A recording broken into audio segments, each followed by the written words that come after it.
Hello students, let us start with the first chapter of class 11 Commerce, Business Studies, Nature and Purpose of Business.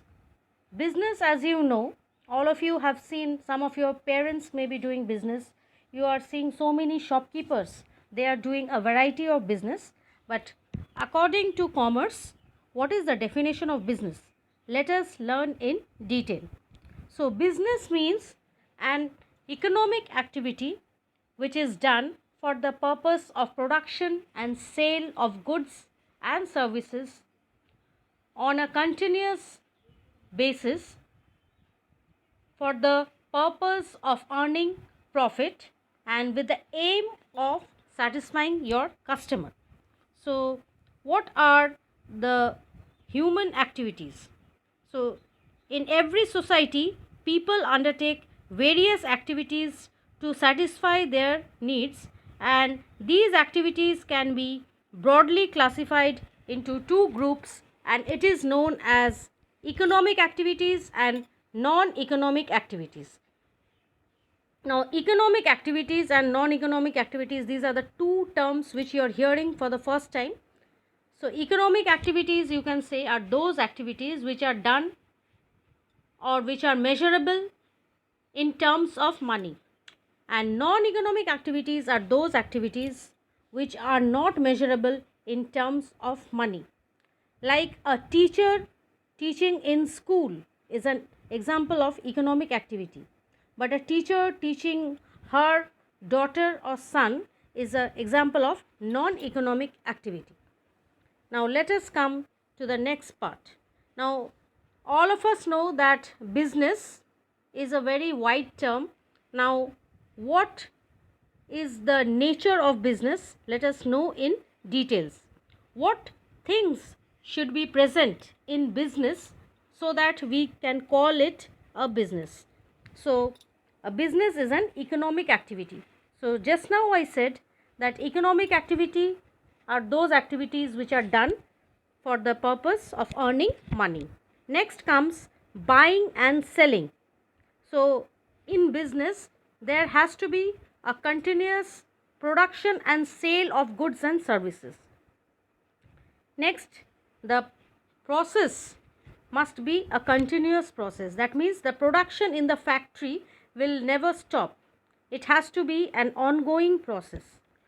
Next, the purpose of doing business is to earn money, and also there must be a motive, and that motive is earning profit. So profit motive is a big characteristics of business. Next, you have a very important factor, risk and uncertainties. Actually, whenever you are doing business, you have to take several decisions. Now these decisions sometimes may prove good or sometimes may prove wrong on your part. So we can say that whatever decisions you take, you are taking a risk in business. Next, it is creative and dynamic. So doing business, all of us are hearing about startup companies. So startup companies are coming up with new ideas. So whoever is doing business is trying to introduce something new in the market which is different from someone else. So there comes your creativity or your dynamic nature. The next characteristics is customer satisfaction. So customer satisfaction is a very important factor. If you are able to satisfy your customers in the long run, you will remain in the market forever. So that is the most important characteristics of business. Next, it is a social activity. So whatever service business is providing to the society is a kind of social activity. And government control.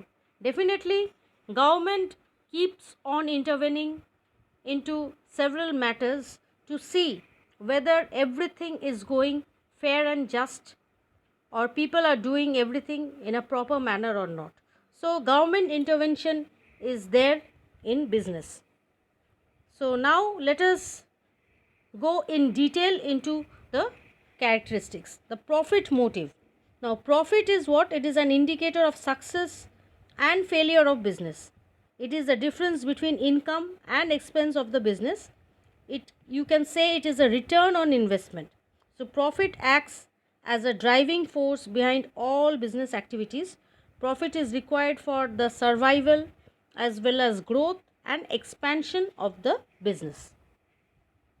Next, very important point is customer satisfaction. The phase of business has changed now, and a business adopts a customer oriented approach. Today, customer satisfaction is the ultimate aim of all economic activities. The purpose of business is to create and retain the customers. The ability to identify and satisfy the customers is the prime ingredient of business. Buying and selling. So this term is also known as production and distribution of goods and services. So the basic activity of any business is trading.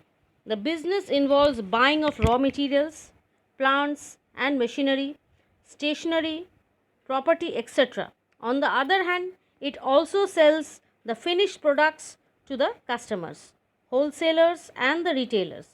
Business makes available various goods and services to the different sections of the society. Risk and uncertainties. Risk is defined as the effect of uncertainty arising on the objectives of the business. Risk is associated with every business. The calculation and management of the risk is vital to ensure the success of the business firm. Insurance and risk management helps in minimizing the risk associated with the business. The first thing that we came to know today, that is business is an economic activity.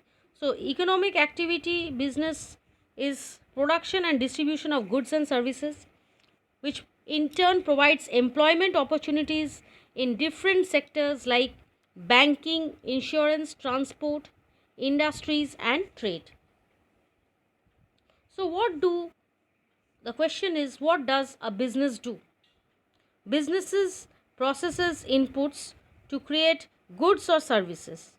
Goods are physical products.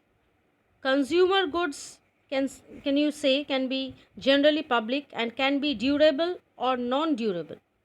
Capital goods can be purchased by businesses, and services are intangible in nature. So businesses contribute a value added that enhances the value of the inputs and produces profit for the business. Then what is the function of business? So the main function of business is production. It is responsible for converting the raw materials into finished products. Marketing. It identifies and satisfies the customer wants and also the needs of the customer. Finance. It manages the organization's money. And last but not the least, the human resources. It manages the personnel of the organization too. Now, economic activities are basically divided into three parts. One is business, then we have employment, and next we have profession. Now, in order to distinguish between business, profession and employment, we can distinguish them on the basis of their nature of work.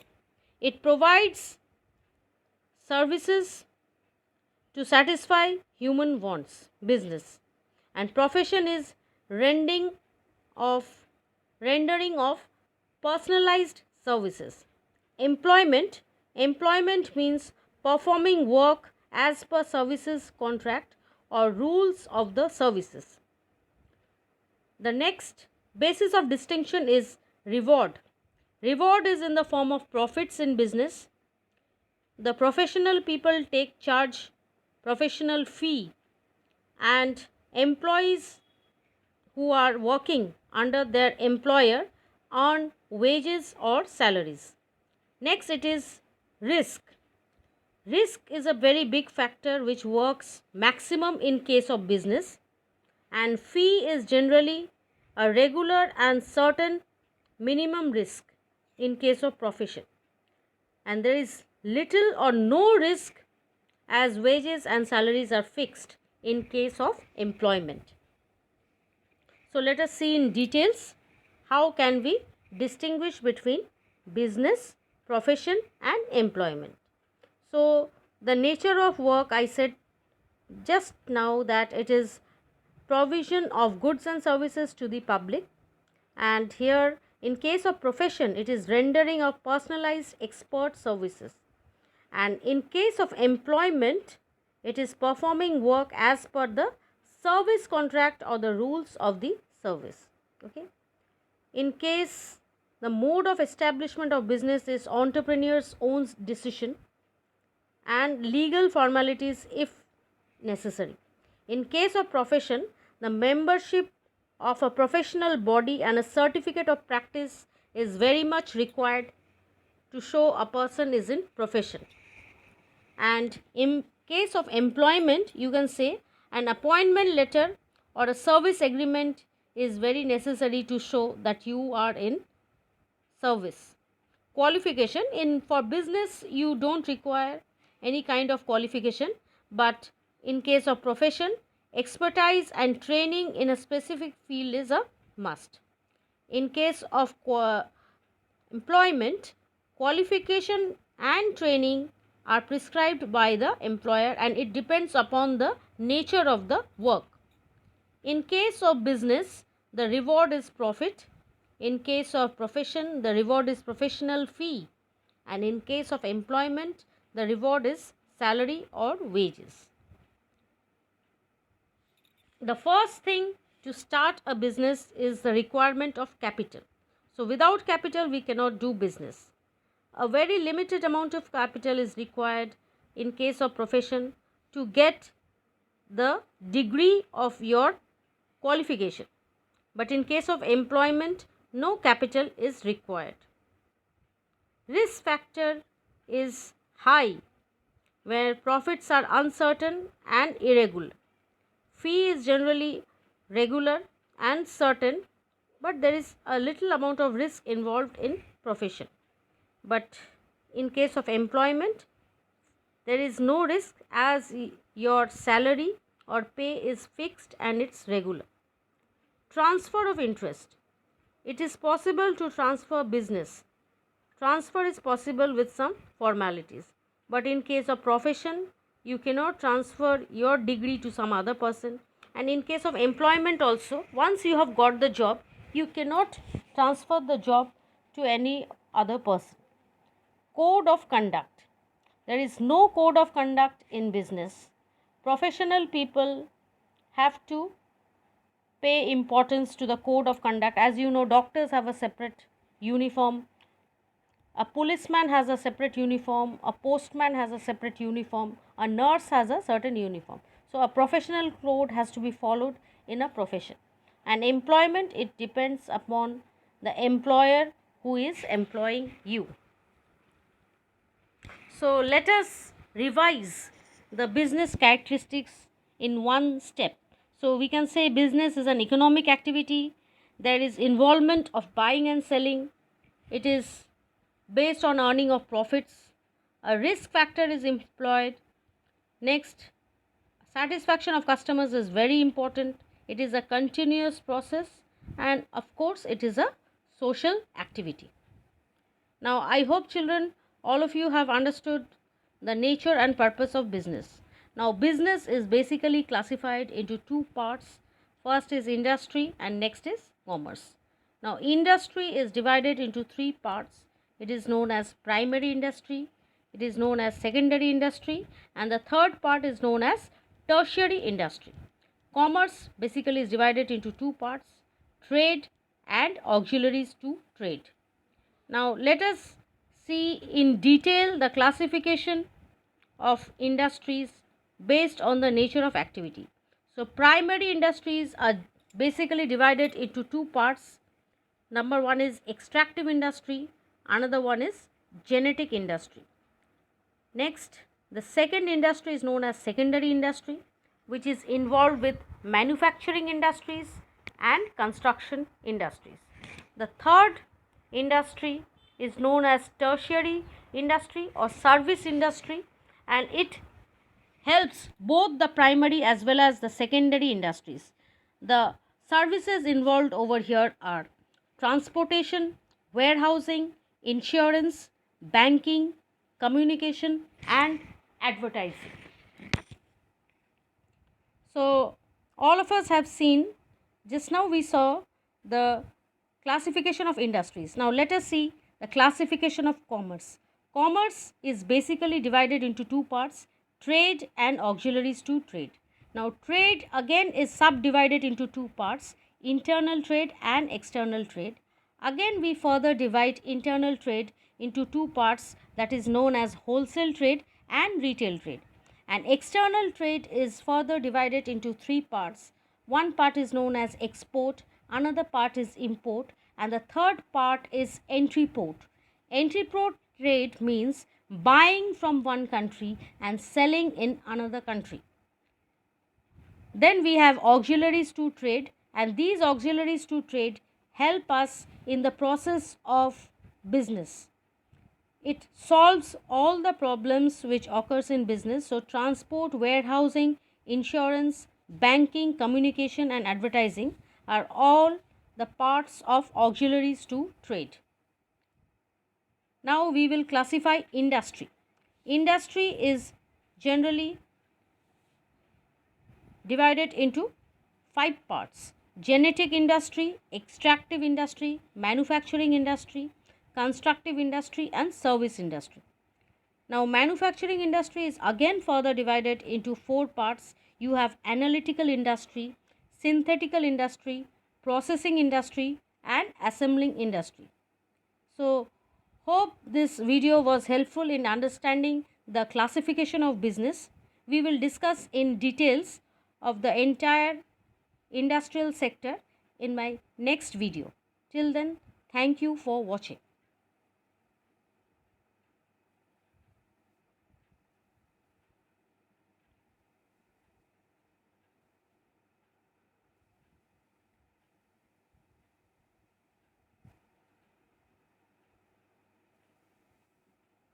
এটাই ভালো কিন্তু বলো এটা যে পণ্য মাসে 50 মনে হয় তোমার 75 90 মেন ব্যাটার হচ্ছে বাড়ির পরিবেশটা একটু বেটার হলো না, তখন সব ঠিক থাকে। ওই হুম। পড়ছিল